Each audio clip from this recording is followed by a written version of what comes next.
Milène, we gaan met jou praten over het boek dat je hebt geschreven... maar meer nog wat de aanleiding was voor het schrijven van het boek... namelijk wat je ook allemaal gedaan hebt. We hebben net even aan het begin van onze uitzending in razend tempo... Ja, jullie hadden mensen wel even mogen waarschuwen voor dit filmpje ging je hebt instarten. ook kans dat er niet zoveel kijkers meer zijn. Maar goed, en mochten er nog nieuwe kijkers zijn... dan heten we u nu van harte welkom. Wat heb je gedaan? Een gezichtsreconstructie. Een volledige gezichtsreconstructie. Ja?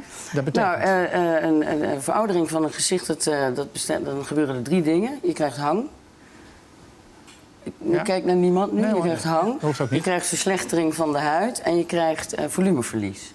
Dus zeg maar, als je jong bent, dan heb je een beetje een hartvormig hoofd. En als je wat ouder wordt, dan wordt het een beetje een platte pannenkoek, zeg maar. Dus die 3 dingen die zijn aangepakt. De hang is aangepakt door middel van een facelift. Het volumeverlies door opvulling van eigen vet, dus lichaams-eigen vet. Dus dit is een beetje boller gemaakt hier. Zo. Ja, waar komt het vandaan, dat vet? Ja, uit allerlei, want ik heb niet zoveel vet, dus dat was gespreid oogsten. Dus dat was, ik had heel veel gaatjes. Ja, gespreid oogsten. Ja. Ik had allemaal gaatjes in mijn benen, maar nou, daar komt het vandaan. En dan heeft hij met, ja, het is een ingewikkeld verhaal, maar groeifactoren. Die zitten in je bloed. En dat heeft hij dan onder de huid gespoten, waardoor je huid ook weer wat jonger wordt. En waarom eigenlijk? Waarom? Why? Nou, ik schrijf al in mijn boek, als een man ouder wordt, gaat hij eruit zien als Sean Connery. En als een vrouw ouder wordt, gaat ze er ook uitzien als Sean Connery. En dat is een uitspraak van David Letterman. En daar ben ik het helemaal mee eens. Tot een tijdje zijn wij dan het mooie ras. Dan komen wij in een soort vrije val. Kijk, daar is de vrije val in beeld te zien. En dan worden jullie veel leuker. En dat wou je ten koste van alles voorkomen? Ja, zeker. Ja, ik wou nog wel een rondje meedraaien. Je hebt wel getwijfeld, neem ik aan. Ja, dat is heel toch erg, want het is natuurlijk een afgang dat je...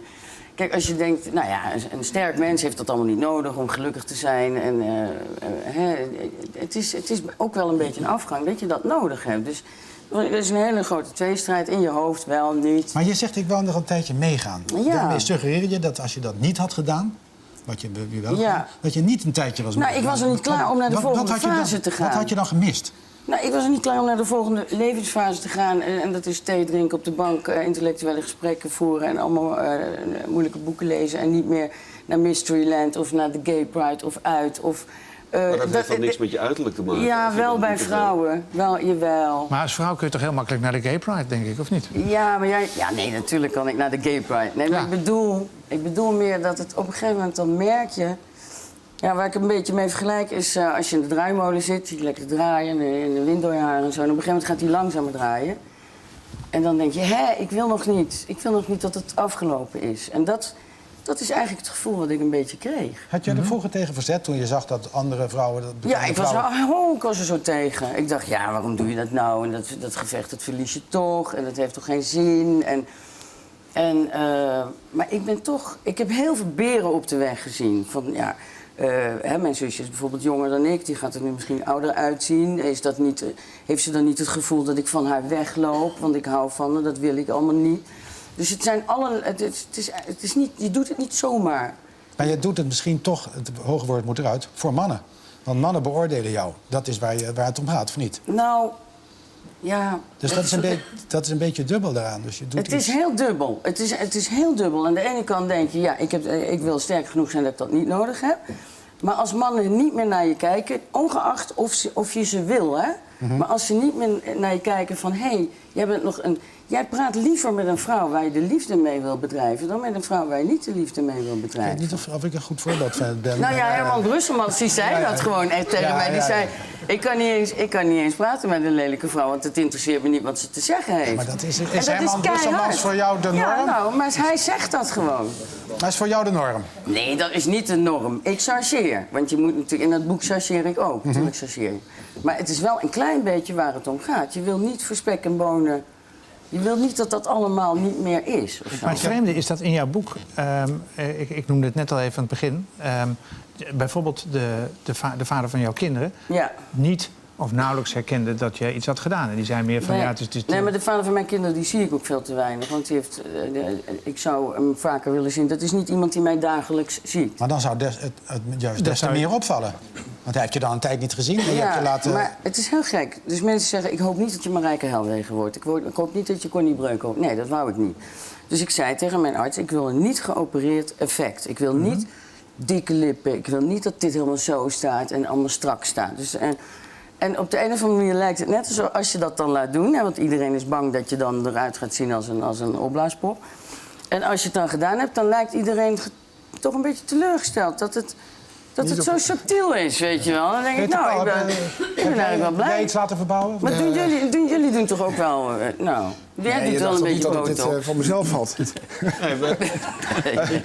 Ik zit tegenover de altijd scherp geknipte Emil Roemer, dus dat is toch wel wat moeilijk. Ja. Maar ik heb niks laten doen.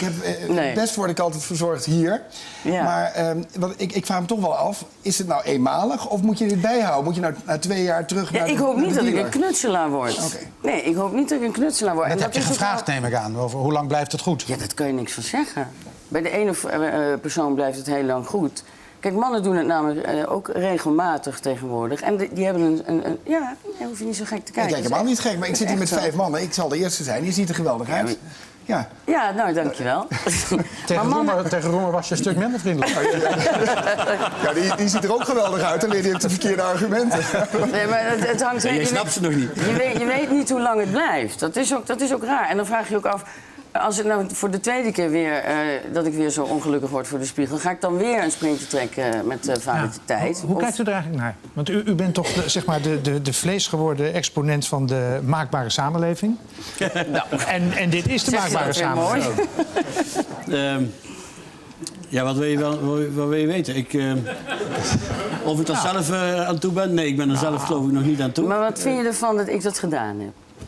Ja, heel eerlijk gezegd, dat moet je zelf weten. Ja. Maar vind je het raar of vind je het bizar? Want heel veel, het is nog een taboe. Ik vind het heel lastig om voor een ander te zeggen wat hij wel en niet moet doen. Ja. Dat doen politici de hele dag. Ja, dat is wel waar. Stel uw vrouw komt thuis en zegt ik wil het laten doen. Wat zegt u dan? Ja, dan zal ze het ook zelf moeten weten. Ja, dat zegt u dan. Moet je zelf weten. Maar ze krijgt het niet voor de verjaardag? Nee. Weet je wat het kost? Oh, dat heeft u al uitgezocht. Nee, maar ongetwijfeld. Ja, is het eigenlijk nee, maar als zij zegt, ik word daar echt gelukkiger van. En dat maakt mij wat Kijk, het zegt natuurlijk, het zegt, ja, dat moet je doen, denk ik. Ja. Maar het zegt ook wel een beetje iets over onze samenleving. Ja, daar ben ik het helemaal mee eens. Wat zegt het over onze samenleving? Nou, dat wij blijkbaar soms dat ook nodig hebben om zelfverzekerder te zijn, om gewaardeerd te worden. We leven nog steeds in een samenleving waarin, ik zeg het gewoon heel eerlijk, waarin vrouwen harder voor hun rechten moeten knokken, nog steeds ondergewaardeerd worden, zelfs in salariëring ondergewaardeerd worden. U gaat nu niet een zijpad maken naar het partijprogramma. Hè? Het gaat er even om. Nou ja, altijd natuurlijk. 50 jaar geleden wilden vrouwen er toch ook beter uitzien en goed uitzien. Ik denk dat dat niet de kwestie is van de maatschappij. We hebben jarenlang natuurlijk dat veel meer op de agenda gehad.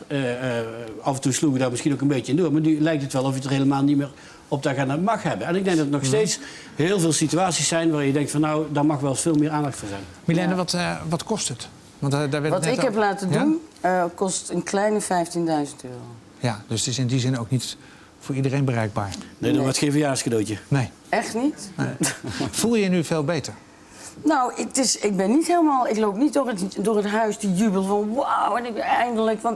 Maar ik voel me wel... ik voel me minder ongelukkig. Heb je het idee als je door de stad loopt of ergens zit, dat mensen naar je kijken en dat ze dan denken van god... Ja, je krijgt andere energie. Nee, niemand ziet het. Nee, dat lijkt mij ook dat je niks ziet. Nee, maar mensen hebben mij ook 10 jaar niet gezien. Nou, ik ben 10 jaar van de buis, dus waarschijnlijk zullen ze thuis niet zeggen van wauw, wat ziet hij er goed uit. Want ze hebben me 10 jaar niet gezien.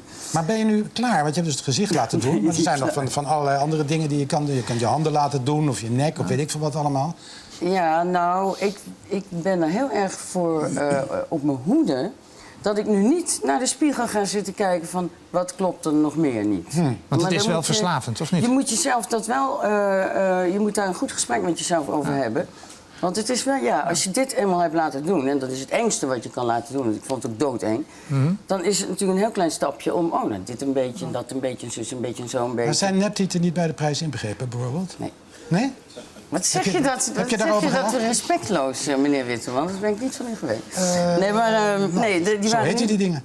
Maar... Nee, dat heb ik niet laten doen. Maar ik heb er wel over... Zal ik het ook maar... want het is hetzelfde als een nieuw jurkje kopen en oude schoentjes aantrekken of zo.